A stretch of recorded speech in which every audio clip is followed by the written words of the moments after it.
Matagumpay na nagsagawa ng road clearing operation ang mga tauhan ng Dinalungan Municipal Police Station sa loob ng nasasakupan ng Dinalungan Aurora nito lamang Biyernes, ika-3 ng Oktubre 2025. Pinangunahan ang operasyon ni Police Major Dennis Arbal Benoit, Chief of Police ng Dinalungan MPS, katuwang ang mga tauhan mula sa Dinalungan Bureau of Fire Protection at 91st Infantry Battalion Philippine Army. Layunin ng clearing operation na alisin ang mga sagabal sa kalsada upang mas mapadali at maging ligtas ang pagmamaneho ng mga motorista at maging mas ligtas ang daanan para sa mga pedestrian. Muling ipinakita ng mga otoridad ang kanilang dedikasyon sa pagbibigay ng mabilis at epektibong serbisyo.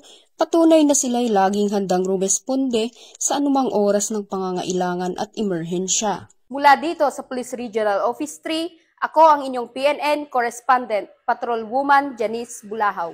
Alagad ng batas, tagataguyod ng Balitang Pulis.